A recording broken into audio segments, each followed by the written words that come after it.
Wow, Leaf fans. The moment is finally here. The Leafs have made the move we've all been waiting for. That top six left winger is finally here. And I've been waiting a long time for this. I was definitely hoping that it would be Nick Foligno over a guy like Taylor Hall. Taylor Hall is overrated and overpaid, in my opinion. And no, the Leafs didn't give up too much to get Nick Foligno. And considering, how the Leafs played when they put Galchenyuk on that top line, and they had Hyman and Mikheyev playing with Tavares, and that line dominated. No Nylander in the lineup, and now the Leafs have added Nick Foligno, who is a gritty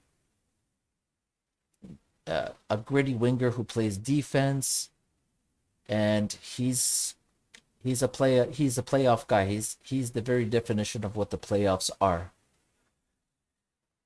So to go over the trade in full, Nick Foligno got traded to San Jose, and San Jose traded the Nick Foligno to the Toronto Maple Leafs, and the Leafs got Nick Foligno and Stefan Noesen, which is just a depth player for the Leafs in case there are injuries and in case they need a winger. He's a guy who's been around a long time and he's played a lot of games in the NHL, and he's just a depth piece. But definitely, this trade is all about Nick Foligno, and they acquired him at 25% of his cap hit. So the Leafs are getting Nick Foligno at 1.375 million. And that leaves roughly 2.3 million in the Leafs. The Leafs LTIR pool, and that 2.3 million is enough to activate Anderson when he is healthy, and he needs to play some games in the regular season before the playoffs come. And to create that 2.3 million, the Leafs just have to call or send down Hutchinson, Marinson, and Barabanov, who are technically on the Leafs roster right now and on their caps. So um, that 1.375 is a big number. For if is the most important number for Nick Foligno. It leaves just enough room on the cap to add Freddie Anderson back. And like I said, they just have to send down Martin Marinson, Barabanov, and Michael Hutchinson. And now it's, where you're going to put them is all dependent on what the matchups are. He can play on the top line with Matthews and Marner for sure. And if Hyman goes there, then Nick Foligno can play with Tavares and Nylander, moving Galchenyuk to play with Mikheyev on the third line with Ingval and or Kerfoot. It opens up a lot of opportunities for the Toronto Maple Leafs. It all opens up a lot of lineup possibilities. The Leafs are going to have four solid lines going into the playoffs, knocking on wood, barring injury. This is. I literally jumped up and down when I saw this trade come through. I was hoping they would get a guy like Nick Foligno. A guy like him doesn't become available very often. He's the captain of the Columbus Blue Jackets. He's their leader. He's an emotional guy, and he's gritty. He hits. He does a lot of the right things. And Nick Foligno's dad played with the Leafs and wore 71, so more most probably Nick Foligno's going to be wearing 71 as well. It's a number that David Clarkson wore. Those are the only two players that have worn number 71 for the Toronto Maple Leafs.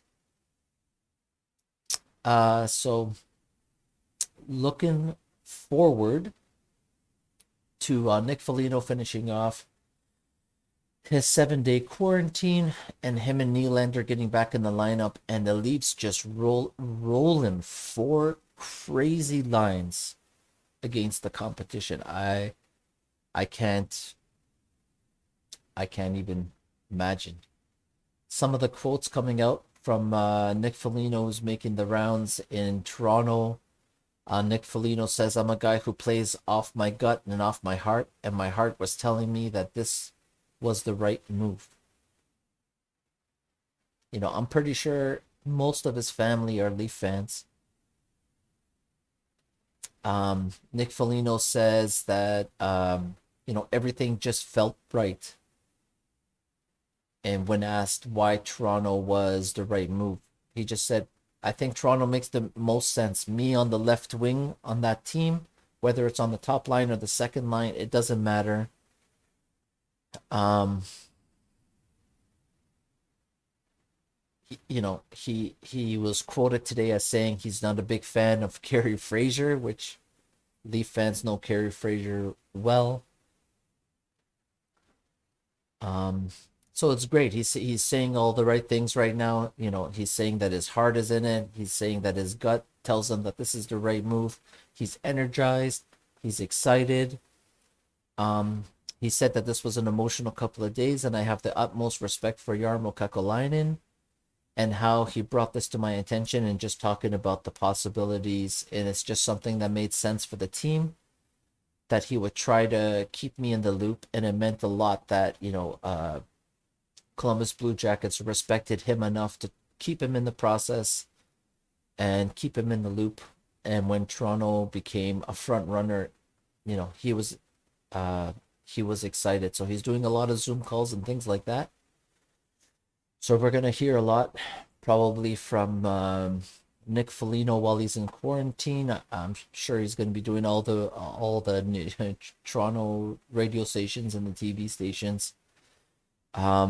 Leafs Nation is excited. The NHL is buzzing right now with what the Toronto Maple Leafs are doing. So, and the trade deadline is tomorrow. So the Leafs still have cap space. There's still opportunities to complete some more trades. I don't know if there's anything big left. Some people are saying, the biggest thing the Leafs can do is get Nick Foligno and maybe a Taylor Hall at the same time. But I don't think the Leafs are interested in Taylor Hall, to be honest with you. Like I said, in my opinion, he's been overrated and overpaid for a long time.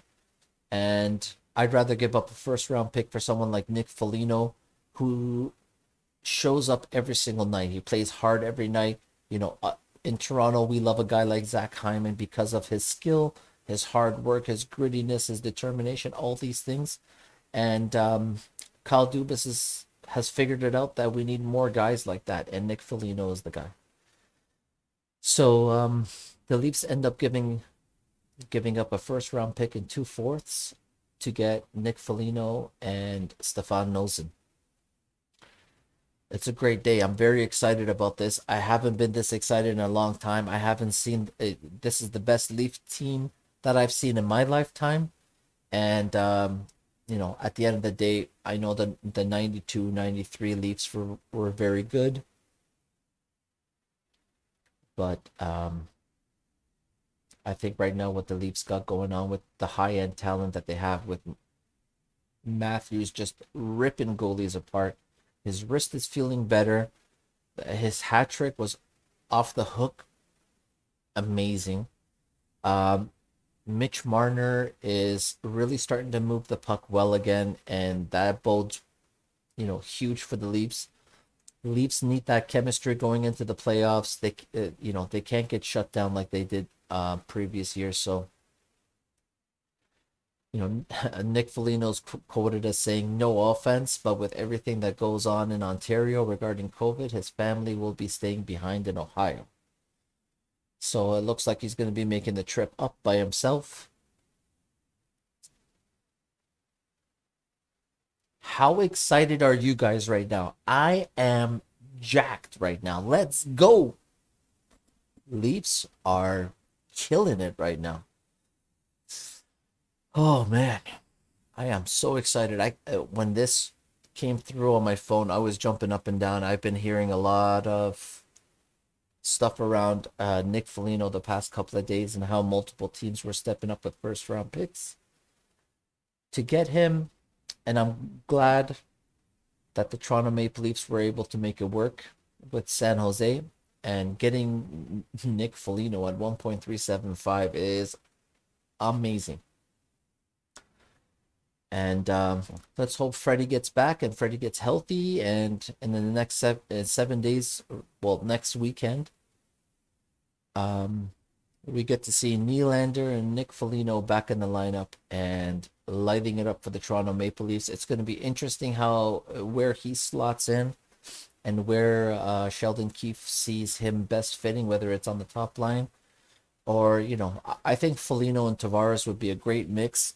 Last game, Tavares with Hyman and Mikheyev, that's the best I've seen Tavares play. I think he needs gritty players like that. I've said it in my previous videos that Tavares is not one of those high-flying, score off the rush, tic-tac-toe passing. He's the kind of guy that likes to get the puck deep, forecheck, get the puck back, and just cycle the puck and score off the cycle with the gritty play and matching him up with Hyman and Mikheyev. It's the best I've seen Tavares all season. That line was nothing but gritty and like dog on a bone. And I think Nick Foligno with Tavares will take his game to the next level. And I saw on Twitter right now that Foligno has been confirmed he will be wearing number 71, which is going to be amazing to see him wear his dad's number. So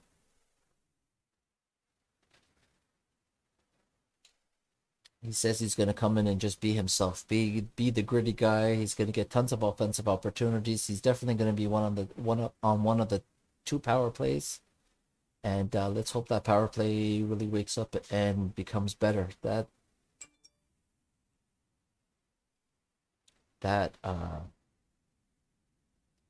This trade is very exciting for me. I hope you guys are excited too. Let me know in the comments what you guys think of this trade. First round pick and 2/4. The Leafs hold on to Kerfoot. They don't lose anybody off the roster. Nobody out of the lineup. They don't have to play shorthanded for the next 7 days while Nick Foligno goes through quarantine. So I think that's a very important factor of this trade that I think people are overlooking. The Leafs are not shorthanded while he's in quarantine. We're not losing a man off the roster, and the lines are intact. And let's see what happens next weekend. So, go Leafs, go! I'm very excited. Let me know what you guys think in the comments. And we'll talk tomorrow after the deadline. I'll make another video and we'll go through all the line combinations and what the Leafs are going to look like if they make any more trades or what their depth looks like as well. So stay tuned. Stay safe. Talk to you guys later.